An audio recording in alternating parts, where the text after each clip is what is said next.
Right there, that's better because it just sends out more to everybody that follows the page. Okay, I think we figured it out. We'll wait for everyone to join us. See if everybody can join us and let us know if it's working. You have to go to a different place. You do know how to know where they're watching. You have to go to a different place to start the dang thing. You do see that. I see that. Thank you. Just asking. Is this one up on there? Yeah, it's right here. See? Somewhere. Live. Huh.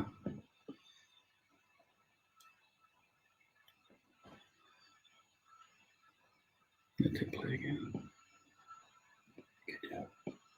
It's trying to open up in the end because usually it works better. Hey, can you hear us okay? I can see and hear you. All right, good.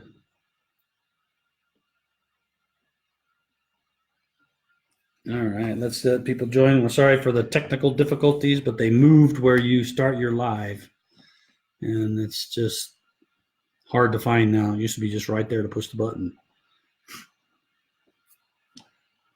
Okay, welcome everybody. What is today? 18th of July. Yeah. We're getting preparing here in Utah for the 24th of July. That's a little state thing. Why don't you bring up the questions there? Let me start with one.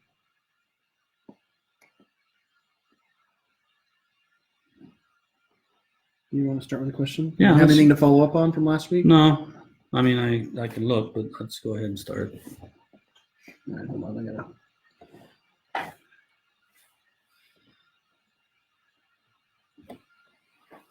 All right. Welcome, everybody. Let's see if I have a few lists of questions I haven't answered yet that I'm still working on. It's been pretty hectic. He's been preparing for a few different presentations for any of you that maybe have been thinking about some of these other ones that are coming around. I'll be at BYU Family History Conference, which is a week and a half or so. Mm-hmm. Presenting there, and then I'm doing a fireside, and then I'm be at Education Week. So I've been hopping on that. So why don't we go? Well, people are joining. Why don't we go ahead and start with the first question? Terrific. So Lynn says, I have two questions. First, a question about the portal at the Family History Center concerning newspapers.com. Newspapers.com was gone for several weeks and now is back again in the portal, but wants a username and password. Do you know how to access newspapers.com through the portal, or do I now need to log in? Yeah, I was unaware that it was back on, and I was unaware that it's asking for username and password. So I'm going to have to go find out about that. The guy that would know that was out sick the last couple of days, but I'll ask one of his guys and see if that's working as they're expected. And I wouldn't even know what to tell you which username and password to use. So not sure. Yeah, let me go find my Facebook thing. Oh, there we go. Okay. Let me know when you're ready for question number 2. Newspaper.com. Back on Center. Family History Center portal. Center. But ask for username and password. Okay. Okay, what was the second question? Hold on.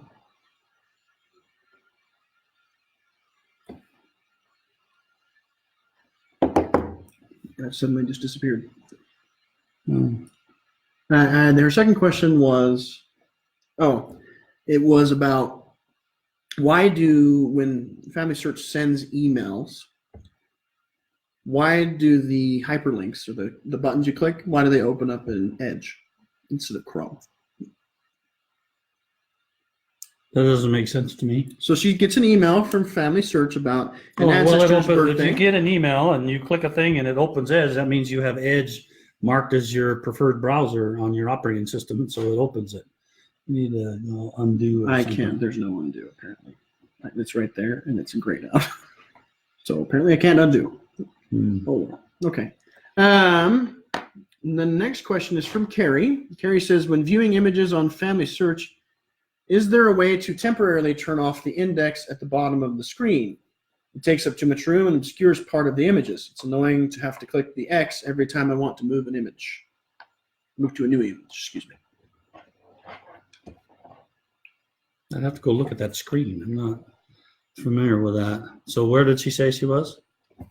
She says, when viewing images on FamilySearch. I wonder if that was on a person or in their gallery. She does not specify. Okay. And you see a what? An index at the bottom of the screen.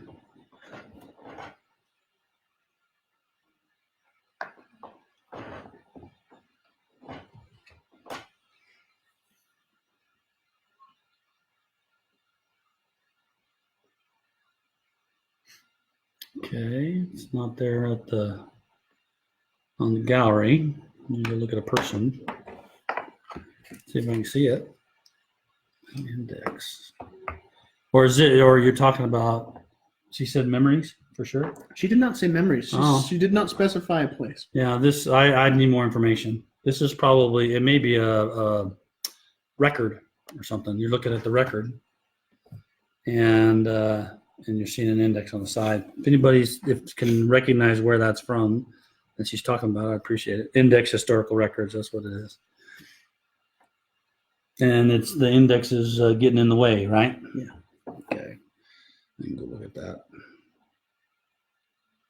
Not being very helpful today. No, you're not. And she says when she was viewing an image, right? Mm-hmm.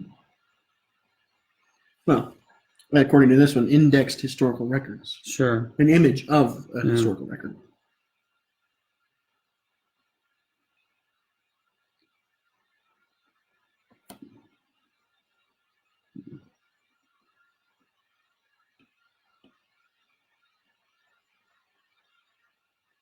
Okay, we'll go look at that. Okay. Paul asks, what is the order of priority of names given through Ordinance Ready? Well, there's an article out there. We'll make a note to post that or something so that you can see that. If somebody has that article, you can tell me. But basically, Ordinance Ready goes, the very first place it goes is your reservation list. The second place it goes to shared. Let me get an eraser here. Goes to your shared reservation with Temple. So it goes to your reservation list and looks, then it goes to ones you've shared to the Temple and looks, and if it satisfies it there, it brings it back over and provides them. Then the next thing it does is it looks for related on Temple list. Mm-hmm. Then it walks the tree.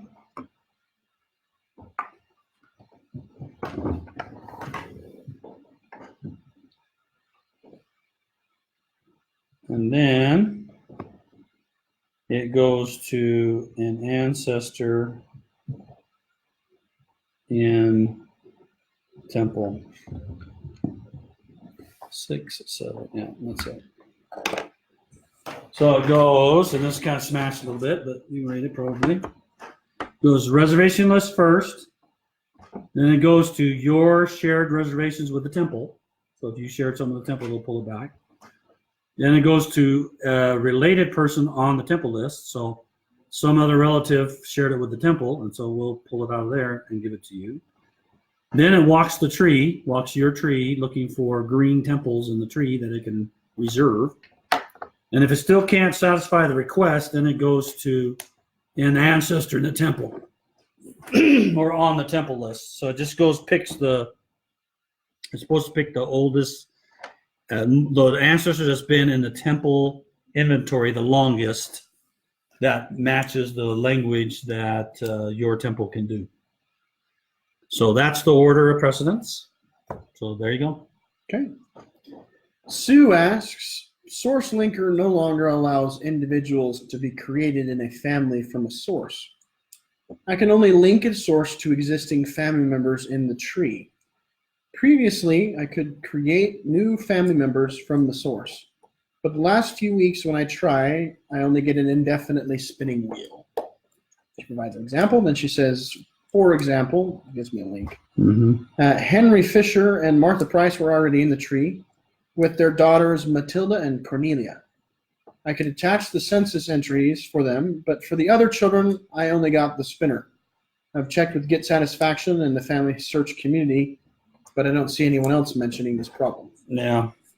We need to know what kind of browser you have and what specific census you're looking for.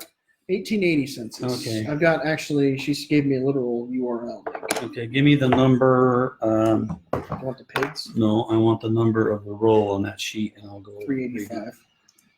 Okay, I'll go look at that. That requires more specific investigation. 385. Yeah. And what that does is then I can go look at that particular example, try to reproduce it. If it does, and I'll send it over to my team, the team that does the source linker. Okay. Because they should be able to. They should. I heard a little bit of this and Get Satisfaction, but only just a little tiny bit, and then it kind of went away. So that made me feel like it was a problem that had been resolved. But I'll go dig in a little deeper. Okay. Jared asks, if I post a photo to memories of a living person, is it public or private while they're still living? I'm hearing several different explanations from different people. Okay. So number one, all memories that you upload to FamilySearch are public. Okay. Now, the person has to know the URL to get to that memory, but they are public. If you tag a person, so what you're really doing is you're tagging, you're drawing a circle around someone's face, and you're saying who this person is. If it's tagged to a living person, then we hide the tag from being seen by anyone else. That way, if somebody sees the picture, they may be able to see the picture because it's public, but they can only see tags of deceased people. Right? They don't see any living tags. So, and this is the way it's currently designed. We are considering having a private tag for memories, but that's not there. And there would have to be certain cases when the private tag could be put in. But right now, all memories are public, and we only just hide the tags and the names of the people that are living in the picture. Terrific. Okay. Carol says, have you ever thought about putting a direct link on the person page to the person's memorial on Find a Grave? No. No, because not all memorials would be at Find a Grave. So if you have, you can attach, yes, we don't have a Find a Grave. It's more, no, we have references to Find a Grave. Mm-hmm. So you can attach it as a source if you want. If you're looking for a more direct solution, I might suggest putting it in the live sketch. Yeah, but there's no links in there, URLs. They'd have to copy and paste it. But it's a solution. Yeah. You can also stick it in a source and say this is the memorial on Find a Grave, and then they can click the link in the source and jump over. So that's what several people have done. Okay. All right. Let me see. I'm not getting any questions. What was that do? You were replying to somebody. What was I? Mm-hmm.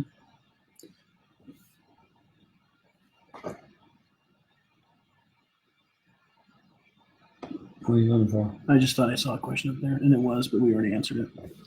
Okay. Okay.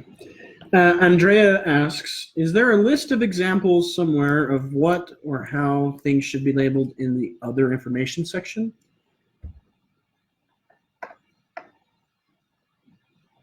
Huh? There's a whole bunch more I can read, but I said I'm wanting to clean up as well as have some consistency in my tree.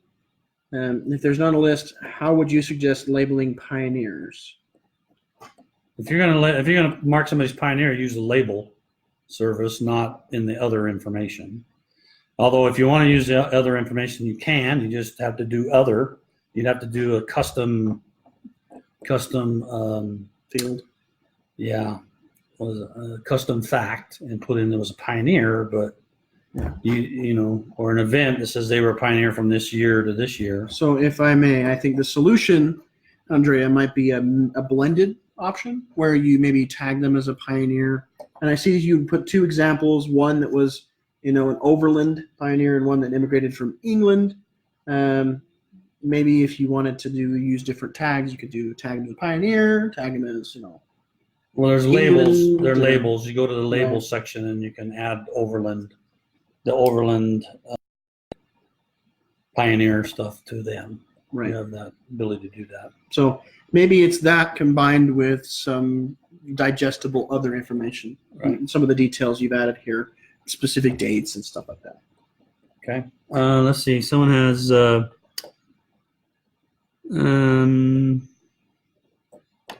love the historical records, has started the edit feature. We will be able to change more than just a name soon. I have a great grandmother who is listed as a son. I would love to change. Yeah. We will eventually allow more things to change. The reason we started with name was because that was the most common request, where the name wasn't put in properly or was abbreviated or something. So this is our first workings into that. It's been released to everybody. You can only do it for those who haven't found it. You go to historical record and you click on the image, and then you'll be able to see the data from that row of a person, and then you can actually go in and edit the name and change the name, and it appends that name to the originally indexed name. And if others add name to that, then they'll all be shown and searched, is my understanding. Colette says, can you explain the name editing on records that you are attaching to people?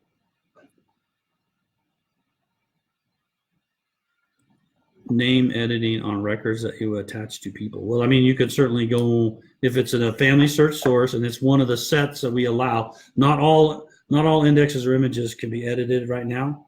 This is just the very beginning. So there's been some who go in and say, well, I don't see the edit button. Well, that one's not available for editing at the moment. So if it's on a source that you've attached, then you have to go and click on the link to go to the source information, then click on the image, and then do your editing. And it won't change the source at all. The source does not currently store the names or dates that are in there. It will show up. That's actually a very interesting question. I haven't looked at that to see if it will show up on the data that they have. I think we're only showing date right now of the event in the source. So can we get an other fact for immigration? We're working on that. We've actually put the field into the back end, and we're looking at how we would exposing that. It was a miss. Sorry about that. It's obviously something that we needed to have. I thought we had it in there already, but when we looked a second time, it wasn't there, so we just missed it. So they're working on it. I don't have any date or time when we're going to do that, get that finished. But it is in the system. We just need to expose it in the user interface.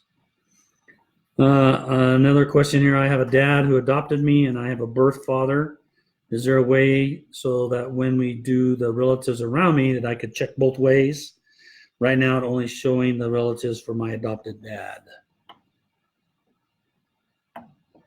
I think what it shows, the way this works, there's no way for you to control the path that it takes, because putting options in there is just would be a significant burden to the system right now. So it just does the shortest path between two people. So if it's shorter to go through your adopted dad or shorter to go through your biological dad, I think it would you feel like it randomly chose which direction to go. So provided your biological father is in there, it's not necessarily actively choosing not to go through. That's right. That's right. If your father's biological is in there and he has a line and stuff, and the person you're looking at is related to him, it should go through that person. If the relationship is closer. If the relationship is closer, fewer hops away. What's the next question there? Shelley asks, will there ever be a way in FamilySearch that if you go to a cemetery with your location services on, that it would tell you what your relatives in your tree are buried there and take you right to the headstone using GPS? I was playing with Find a Grave and Billion Graves and found that if I searched a particular person that I knew was in the cemetery, the GPS would take me directly to the headstone. Yeah, we currently don't have that capability. We do have the ability to tell you what cemetery and where and how far away you are from that cemetery. That's actually available in the mobile app today. I'm trying to remember what it's called. You can go into the mobile app. This is the Family Tree app. And you can go to into the More menu, and you find, I think it's Map My Ancestors, actually. Mm-hmm. You go to Map My Ancestors, and it'll show your ancestors, and you can search for a particular person, and the person holding your ancestors will view a relationship. So I just go Lexi. Person hold. I didn't want the relationship. Okay. And I think it has a way to go to death, and then you go to death. It'll tell you you're 3 miles away. Let's see. You go to death. You can click on it, and it'll tell you. It'll give you directions on how to get to her cemetery. No, that's where she died. Yeah, that's right. You had to go to burial, so scroll down. Oh, scroll down. You pick burial underneath the person, and then it'll give you directions in the cemetery where she was buried. If the cemetery is listed as her burial site. Right. If you only have a city and state underneath the burial site, it's not going to help you. Yeah. You have to have the actual cemetery input. Right. But I don't think I'll have to look. I don't think they share that GPS data with us. You just have to consider the monumental task of digesting that level of detail and information, right? Because GPS has got to be down to, within 30 feet kind of thing. You're going to have every single person mapped in a cemetery, which takes a lot of work. Well, some of these Find a Grave and Billion Graves kind of do that, but that's all they do. I don't think we get all that data. So, Nancy, are you presenting in London? And I am not presenting in London.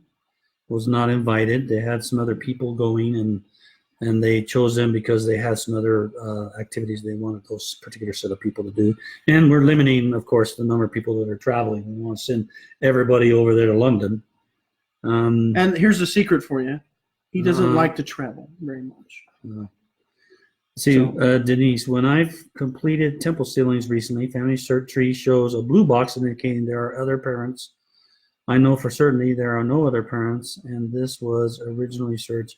Is this a bug in the system? Denise, I'm not aware of this thing. I don't know what blue box you're talking about.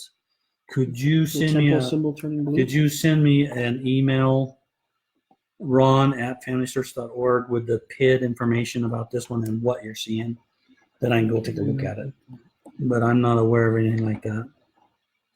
Thanks.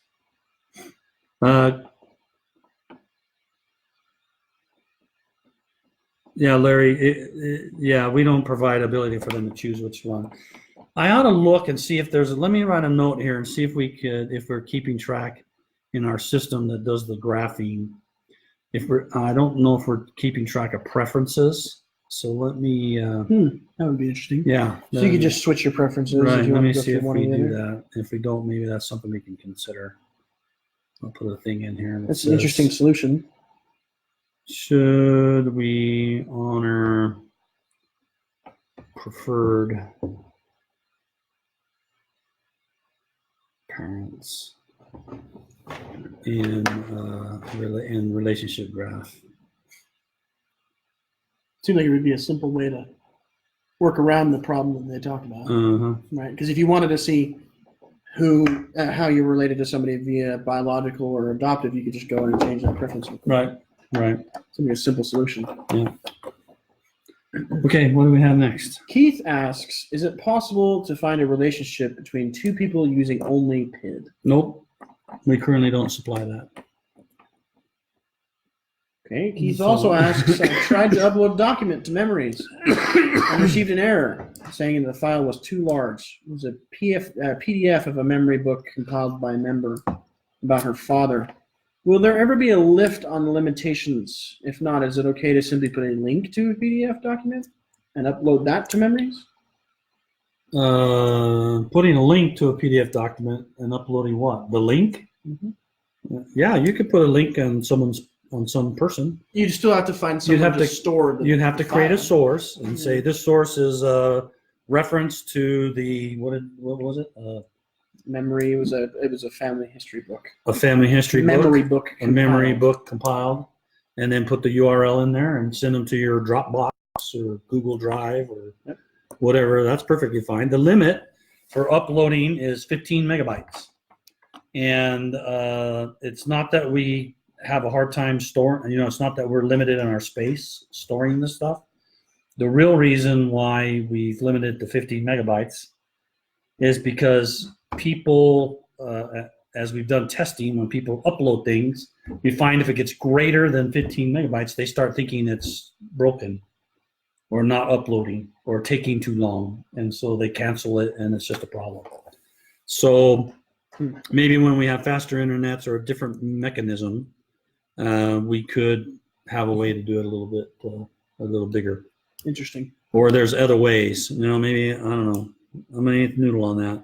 I'm wondering maybe if there's a way that you can upload it at a family history center or something, and then we reference it, but we'll see. More controlled. Yeah, well, something that's a little got people there that can watch it and reliable connection. Help you in a good connection. Okay. Right. Yeah, Larry, yeah. Blue box appears in ordinances, and you have addressed it before, although I don't remember why it was happening. Seems like something with duplicate ordinances.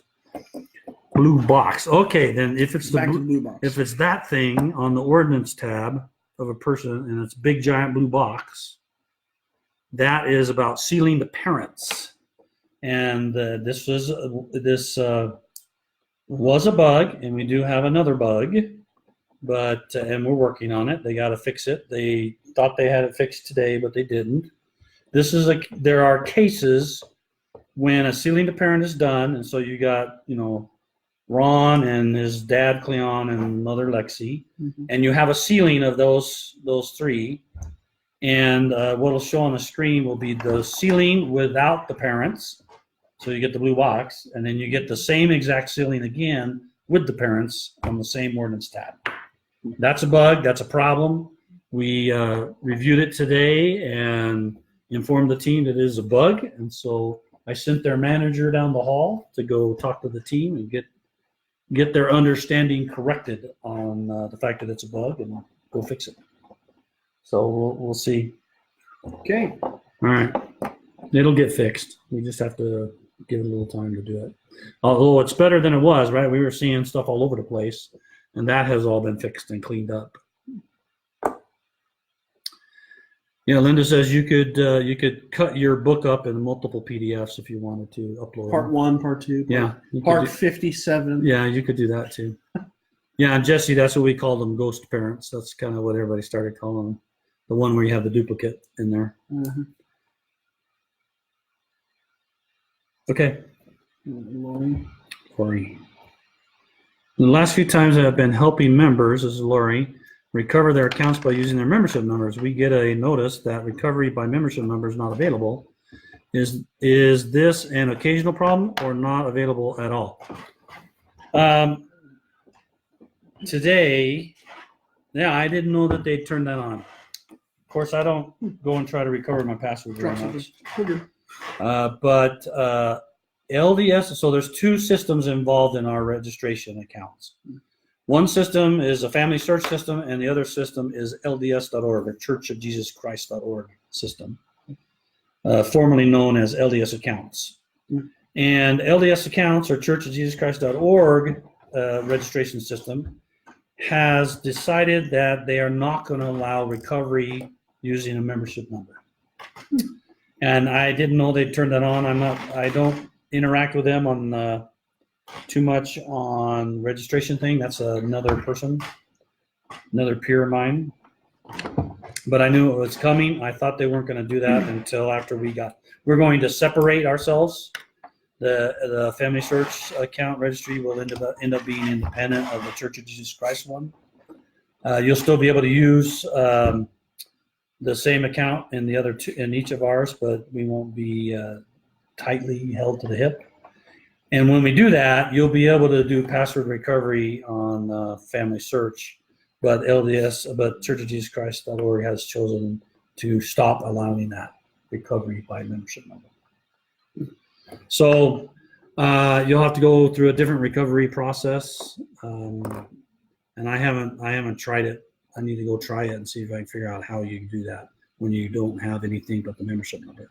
Probably you have to do the email thing or something like that.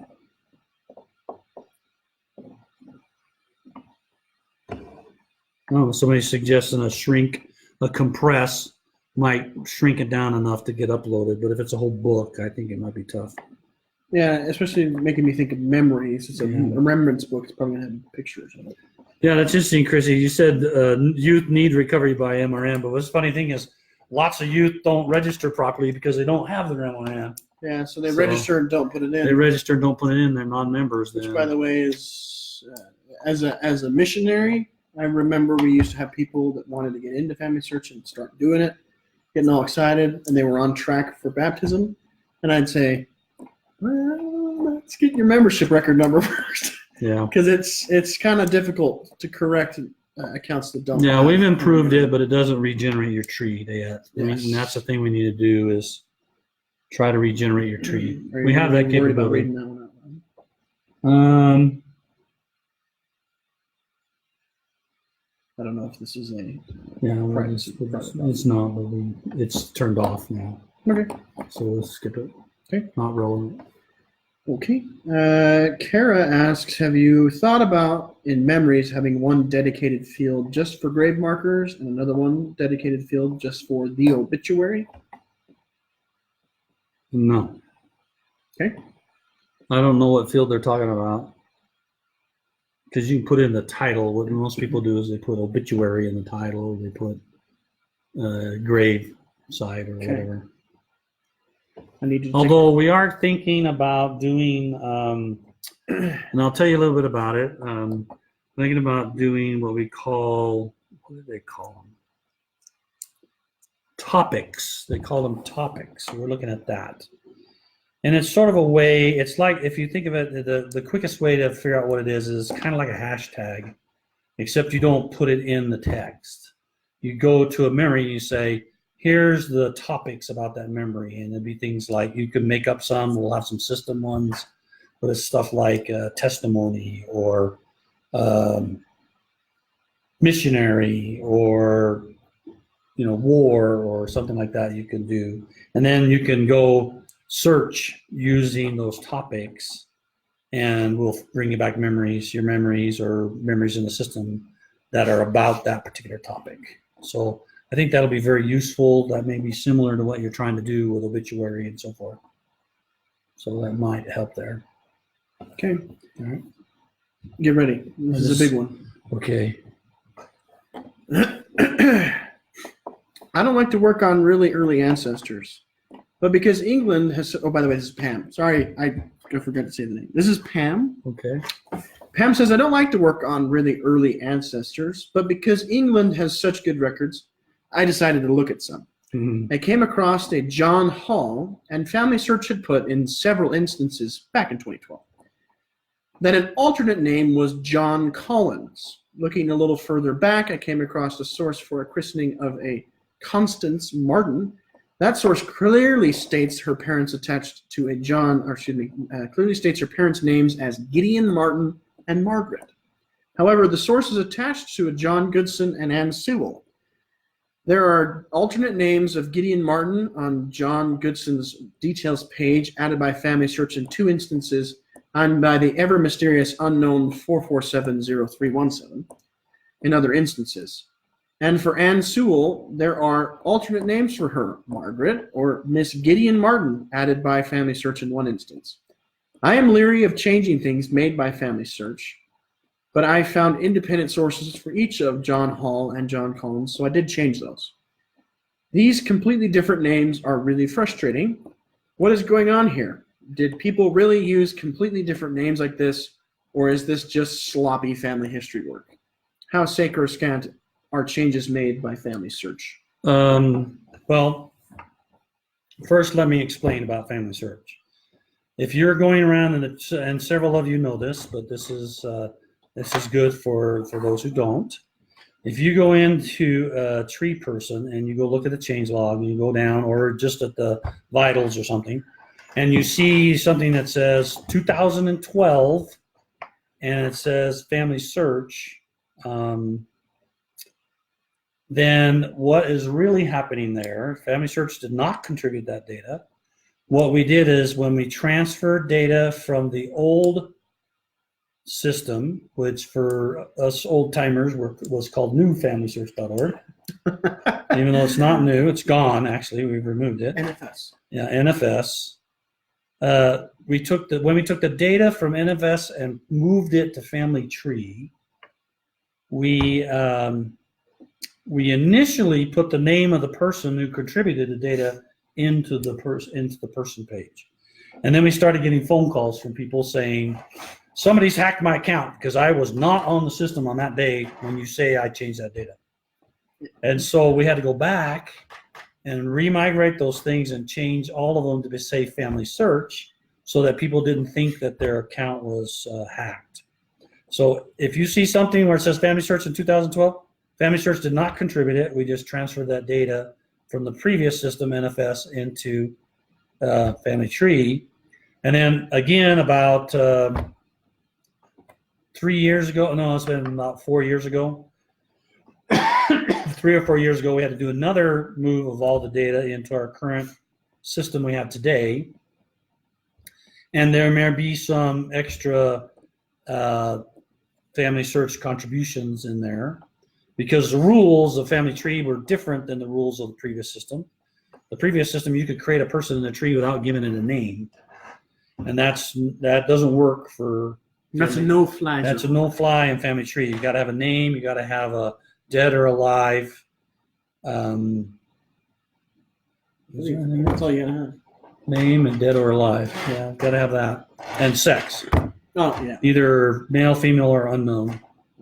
You had to have those 3 elements, or we wouldn't allow you to create a person in the tree. So when we moved it from the prior system into this other one 2 or 3 years ago, any of those fields that were missing, we used information from the previous system, like, oh, this was a father. It was put in the father position or the mother position to say male or female. Or if it was a child and it had the male or whatever, then we would do it. Or if it didn't have male, we'd make sure it was marked unknown. So this was all contributed by people, either in the old system it was Ancestral File or IGI, and that was all put together. And another thing I'd caution you is if you're into early English records, there's not always a lot of good information on relationships, and everybody had the same name. There's a billion Johns, a trillion Marys, Margaret, and there's just Anne. All the same names are used James. over and over and over in early England. They always use the same names. And so I just encourage you to be cautious. You feel free to change it if you believe you have correct information and sourcing to prove it. But be cautious, just because early English records can be deceiving, because a lot of people had the same names, and relationships are not always recorded in some of these records. Okay. It says, can you add the ability to add a memory source to relationships? You should be able to add any kind of source you want to relationships. You just have to go create the memory. Can't you just add a memory? Can't you just create a memory right there? My gosh. You're the guy supposed to know. Well, I haven't done that in a long time, man. I'm just saying, why would she ask if it's there? And I would have expected it to be there. Yeah. So I got to go to a relationship. Mm-hmm. I'm going to a relationship here. Mm-hmm. And I'm clicking on the relationship. Mm-hmm. And I go down here to search sources. And I go add source, add a new source. And then I can go down here and you can link to anything, right? oh, You're right. It doesn't show you can do a memory source. Okay, I'm gonna put that in my list. Congratulations. Yeah, it only does URLs. So let's see. You know what I love? I love that since we were looking at your computer screen, they almost undoubtedly got 2 people on like this. Yeah. Memory sources. That seems like a hole there. Memory sources on a relationship. Yeah, it does. Okay. Good catch. Thank you very much. Good catch. Good catch. All right. Go, Jesse. Let's see. Complete book can also be added to book section under search. Yeah, if you have a book, you could go at Roots Tech and a few other places. You can call Family History, FamilySearch, or the Family History Department, and we can get you in contact with somebody to be willing to scan that book for you and put it into the book section. And then you can put a URL from that person into the book section. That would be great because that way, we're making sure that's preserved. In LDS.org, under settings, security settings, recovery, communication options, you can still put in a check to allow recovery by MRN. Ooh, that is a good, I didn't know that, Carol. I'm going to take a screenshot of that thing right there. So Carol just told everybody a way for you. Well, though you'd have to go and set it up before you forget your username and password, I would suspect. Yeah. But that's a good that's a good little way around that thing. Let's see if I can get that. I'm gonna go try that out. Okay. I'll lock your phone All right. Okay, what's next?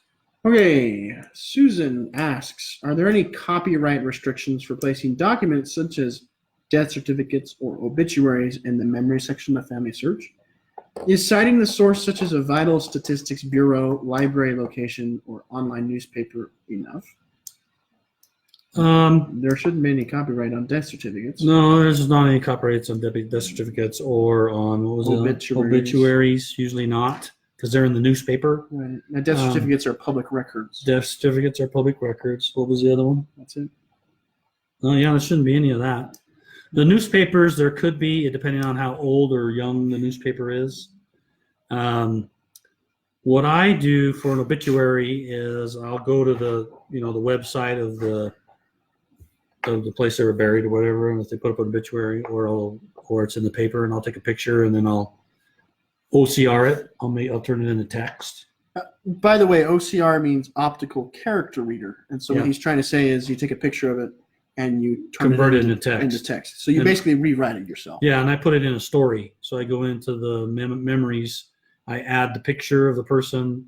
I copy and paste the text of the obituary into it like a story, and that's what I use as obituary. Then I tag it to the. You circumvent that problem. Yeah, and the words aren't copyrighted. It's just where it's published. So, and an obituary, I don't think it's copyrighted anyway. Yeah, I wouldn't think so. Yeah, no, I don't think it is. And the other records are public records. So.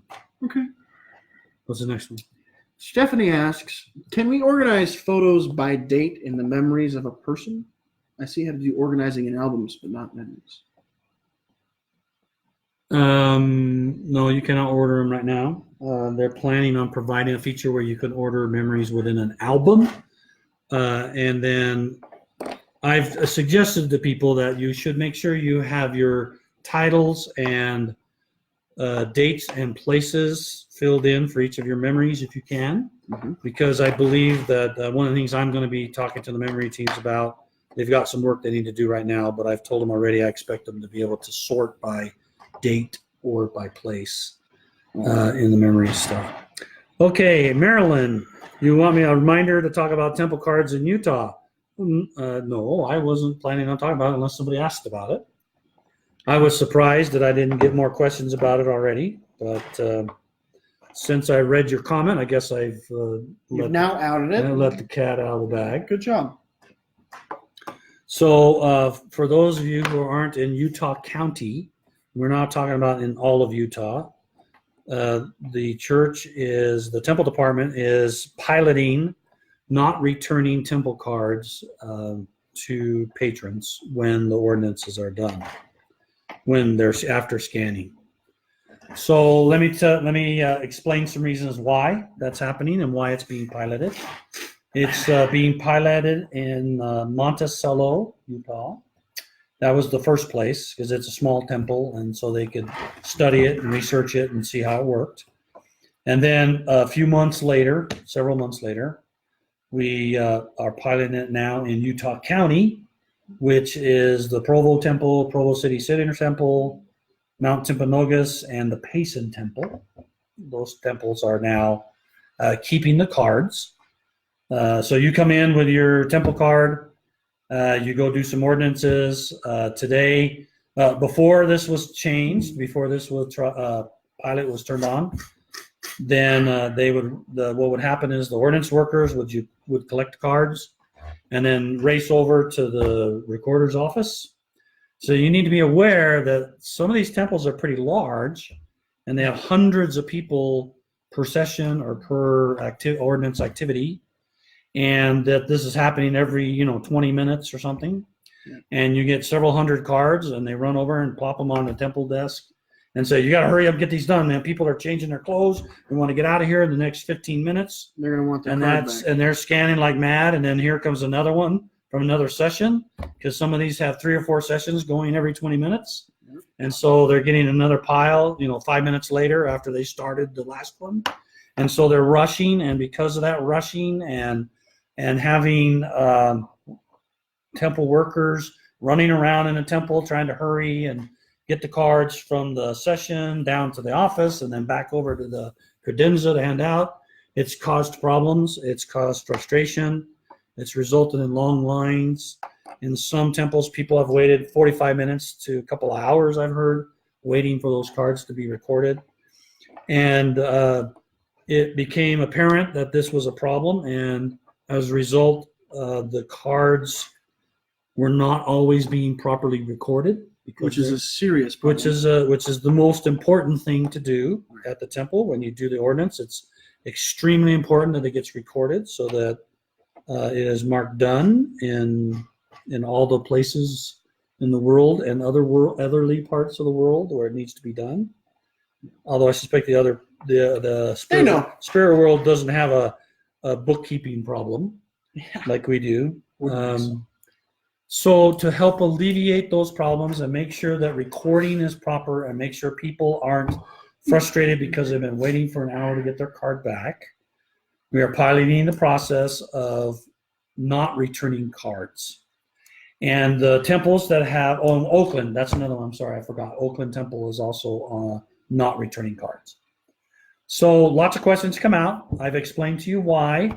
Because it's hard on the workers. It's difficult for the office, the temple recorder, to record all those in the time frame that is desired so that people could leave and go home and stuff, or go out to dinner or whatever it is they do after they go to the temple, that we're going to do this new process. And how it's going to work, the reason why we believe this will be better is that when the temple when they have time and they're not rushing to get it all done in between sessions that are happening every 5 or 10 minutes, then they'll take their time. They'll have several people in the office probably recording all of these cards. They're going to manually bundle the cards and save the cards away for a while. They're still determining, this is a trial, we're still determining how long they keep the card. You should receive a message in the messaging system of FamilySearch when that's recorded. We are getting some reports of slowness that it may take a couple days for that to show up in the messages. Although when we got some examples, we went and studied it, and from what we can tell, it was recorded. We got the message, and it was recorded in the temple database that same day within an hour or less of the time that it happened. But for some reason, the message isn't getting sent out, and so we're trying to examine that. And then, so you should get a message by the time you get home, or within 24 hours, you should see the message that it's completed. And then what the temple will do is they will hold on to those cards for a period of time. Once we determine how long, we'll know better. But they'll hold it for a certain period of time, and then before they destroy the cards, they're going to re-record every card. So essentially what that means is every card will be recorded twice, and it won't create two recordings. It won't create two sets of years and dates or temples. It's just going to, when they go to record a card, the system will say, beep, this has already been recorded, and so they're good to destroy that card. They'll go to the next one, and so forth. So we believe that this will significantly, if not completely, eliminate the recording errors, and things will get recorded properly. We're also proposing, and so there was plenty of discussions and good satisfaction about this in the Utah area, as you would expect when you tell a large set of people that this is happening, and they're accustomed to the need to have these cards to prove as evidence that the ordinances were done. If, by the way, you do this and you're in Utah County and you don't see the message within 2 or 3 days, I recommend, and I've talked to the temple department about it, you should contact the temple recorder and say, I went to the temple on Wednesday and about in the morning, and I did this person. Here's the PID that I did, and I haven't seen the message that says it's recorded. They can go dig it out of their pile, and they can go re-record that card. That's why they're going to keep them for a while. And then in my discussions with people in Utah County through Get Satisfactions and emails, those who sent it, and just verbally with people when they ask me, such as yourselves during this particular live, we thought that one way we could help mitigate the concerns on not having a printed card as evidence was to provide, we're offering a proposal to provide a completed temple list that we would build for you. Everybody would have it. You could go into the completed list. These would be ones that have been recorded, so they did get recorded. Because once we saw the recording problems, then people were concerned about in the future when those ordinances may get lost or hidden because of other merges and things. And so we're offering to do this completed list, and we'll print the cards from there, completed cards, and we'll use the data as it was at the date of the printed card originally, so that you get exactly what you would have if you were able to keep the card. Now, the recommendation from the temple is to come only with the cards, only print in the card the ordinances you plan to do on that visit. So if you're planning to do 5 baptisms and confirmations, then only print those 5 cards with baptism and confirmation on the card. And then when those get recorded, you can go home. Then you can print your initiatories. You're going to go do the initiatories for those same people. Just print the initiatory. And that's what probably 99%, 98% of the people do when they go to the temple. They tend to do a particular ordinance or a small set like baptism and confirmation together, or initiatories by themselves, or sealings, both sealing spouses, sealing parents. Now, there are occasions when people want to go do the whole card on one visit, the baptisms, then initiatories, then endowments, then sealings.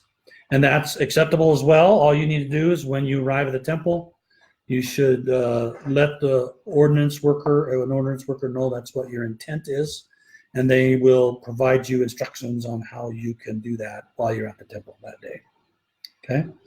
Each temple may have a slightly different approach, but they will be providing a mechanism. They have the mechanisms and options that they have to be able to help you get that card finished and get all those ordinances recorded properly and allow you to do that whole card while you're on your visit. Okay? Now, let me scroll down, see if there's any questions about that have popped up. That was quite the answer. Yeah, well, I wanted to be thorough so that I answered all questions. Will tapeworms be told the temple cards will not be returned before the session?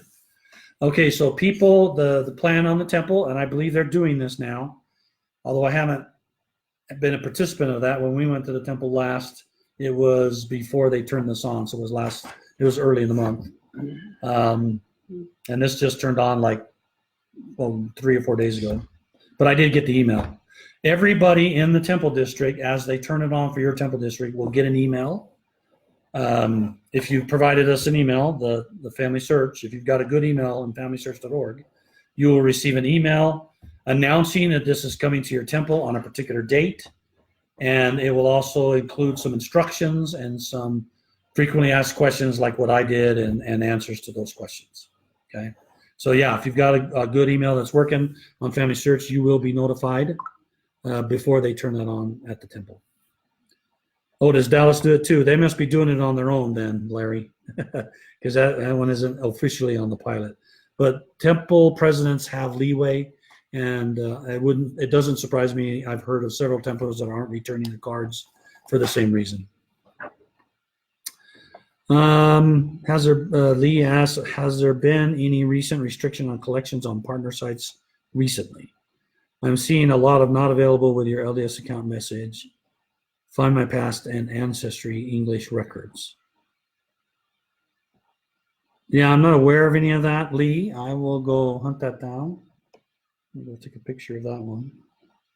Not aware of any particular issues, especially with Find my past and ancestry English records. I am not aware of any of that. I will take a picture of that and find out and answer the question. Why not tell them to copy them before they hand them in so that they have a copy for their records? Well, the issue, Kathy, is where are they copying them and when are they copying them? Certainly, a person could print the card twice and take one to the temple and have it stamped and then write it in on the one at home or something. I believe that you might have an option in some temples where you say, I want a copy of the card, and they'll make a photocopy for you and give you the copy back if you need that. I can't remember if that, I think that's what they said. You'd have to ask them. But there's no way for them to make a copy before they hand it in because they haven't done anything. The card's the same as it would have been before they went to the temple. So what people are looking for is that stamp date on the temple card that says that ordinance was done. Because in the past, there has been times when ordinances are on a person and it's not the person they think they should be on. So, and the help correct that is knowing when ordinances were done, because we can search by ordinance, date, and temple. Janice says, what happens when you want to do the ordinances in the same day? I just explained that one. I anticipated your question, so I started. We will need to print 3 copies of a card. Will we need to print 3 copies of a card? I don't know why you would say 3, other than you're saying that 1 for baptism and initiatory, 1 for baptism and confirmation, 1 for initiatory, 1 for endowment. And the answer would be, yeah, you will eventually. I wouldn't print the next card until the previous card has been recorded. That's how they know that the previous cards, the previous ordinances are done, is because you get it recorded, the baptism confirmation recorded, then you print the card. It'll have the date and temple printed in the B and the C slots. So that's how they're going to look at that and to know that those ordinances were done prior to the next ordinance you're trying to do. So that's how they're going to know the previous ordinances are completed, because you have a card that's printed that has those dates in there.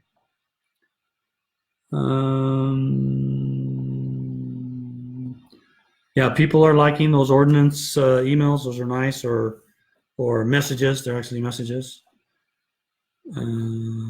Yeah, and Kathy, sorry, this is a sort of an LDS thing. Thank you for the detailed explanation. Okay, we started late. Let's go ahead and do one more question over here. Okay.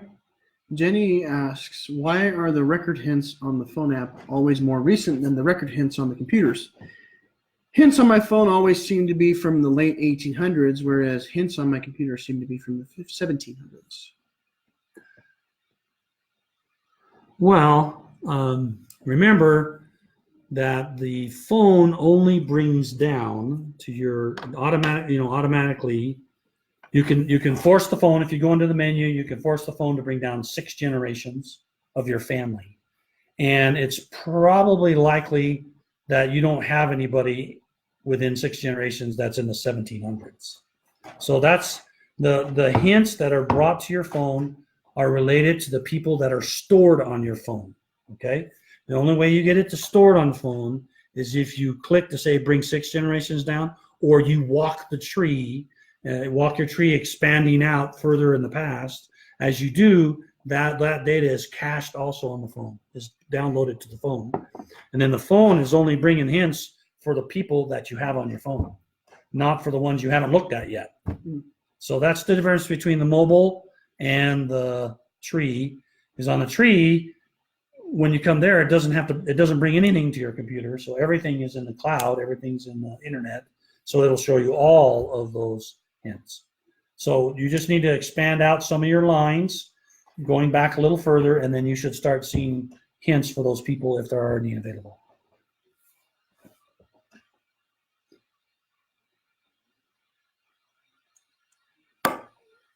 Yeah, Marilyn, I'm fine if you quote me.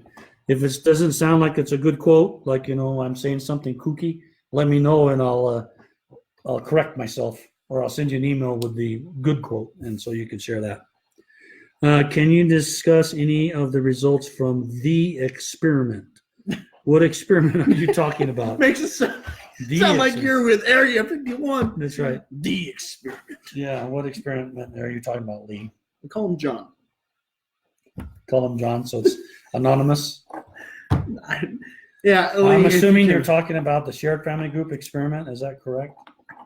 I don't know. So Lee can respond. You just post again and tell me what experiment you're talking about.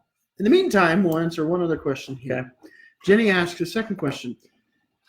When will you start to flag hints that are tree extending so we can put a greater focus on populating the tree with new people? That is a very delicate question. It's not as simple as you think. We do not necessarily want to single out and only give out hints that are adding people to the tree, because that's not the only reason for having hints. The reasons and purposes for having hints is to accurately document the people in the tree. And that's important, to have a good documentation and evidence and proof that that person existed with those vitals and those family relationships. So that's why we're doing hinting, and that's why you get hints on people that already have some sources on them. That just proves more fully that the data you have in the tree is correct, and that's very important. And we are supposed to be as accurate as we can, but I know some feel much more strongly about that than others. How I say is you should be accurate as you can. Remember, the world is imperfect. The memories your memory is imperfect. The records are imperfect, because everything on this planet is imperfect. And so there will be plenty of things that are not perfect, but our job is to do the best we can. And that includes looking at all available sources about that person and make the right choices and the best choices for the data they have, and prove those choices with references to those records. So today, some of the hints will result in a person in the tree, and some of hints won't. But they're all important, and they all should be consumed and used and used as evidence. So that's why I say it's a difficult thing, and we currently have no plans right now to single out those types of sources at the moment. Okay. Yes, invited experiment via the Tree app. Yes, that was called. So recently, just for those who may not know, what we're trying to figure out is how people have said that they want to see each other's living. They want to see living. And they want to work together, and we want you to work together as families to do not only your living memories, but your deceased as well, right? We'd love to have families all go to the same place and see pictures when relatives add information and add stories about something, add a new child because they had a child, and everybody celebrates, the whole family celebrates and feels really connected because they're seeing all these events and memories and pictures and stuff of everybody. And those memories get preserved and they're attached to those people and doesn't get lost unless people remove the memories from them. And then when they die, all of those memories are on them and are available for future generations. So people have asked for those sort of things, and we did 2 tests We just completed our second experimental test on how people would use these things. We don't know what the name is going to be. I've been calling them shared family groups. The concept is that a person who wants to collaborate with their family on both memories and messaging, to-do lists, and living persons in the tree, that they go create a shared family group. And as a result of that shared family group, you get an area in the tree that is private to only members of the group. And then you can invite your family or whoever constitutes your family to this group and invite them to add living into the same place. And then that's where you do your collaborative work with your family. You go to that living area, see some living, update the living, add some memories you're willing to share with your relatives through that facility, and then continue to go back and work on your lines, help each other through their lines, through the spouse's lines. You could all work together as a family to help everybody in your family, including in-laws and daughter-in-laws and son-in-laws and all that kind of stuff, because they're part of your family now. And we had an experiment. It was only done on the mobile and iOS tree app. I think we had 600 to 800 groups, somewhere around there. And we allowed families to do this, and then we monitored the kind of things that people were doing.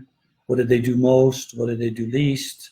What is the thing? And then we did a survey afterwards to ask how people liked it, what things they liked, what things they didn't like.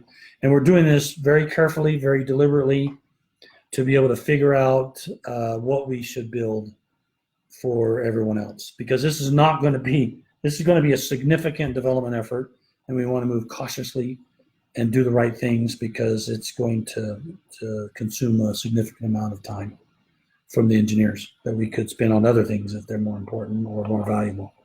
So that's what happened. I don't have the results of that.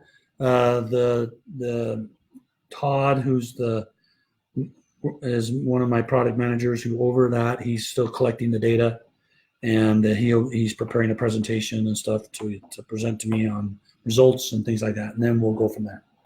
So that's what that was about. Okay, hey, I want to apologize again for our technical difficulty. We're going to try to write that stuff down so we know where to go next time in the Facebook, to be able to start up a live that actually sits on the page instead of somewhere else. We really appreciate coming and joining us. We hope this has been useful for you. And please join us next week, because that's when our next one is. We didn't do it last week because that was Cherie's and I anniversary. It was our 39th year anniversary. Feels weird to say that. It was so long. 39 I don't years. feel like I'm that old, but I'm that old. And we're going to do it next week, okay, so that we get 2 in this month. And you take care, and all of you have thank you for all you do to help everybody else. We had a question on the Facebook that said, on Facebook post in FamilySearch Ron, what do you like to do? And I was amazed at how many people just love helping others find their family history. And as I said this last time, I'll say it again. Please try to encourage your family to do some family history, not for us, but for them, because I believe there is no other activity. Well, I can't say that. I believe that family history is one of the greatest activities to give you most touches with the Spirit. The most often and the most touches. And if you can get somebody who's wayward, they probably might be interested in family history, and then they will feel the Spirit when they learn about their ancestors, and that may change a heart. So thank you very much for all you do, and we will see you next time. Anything you want to say, Garrett? Bye.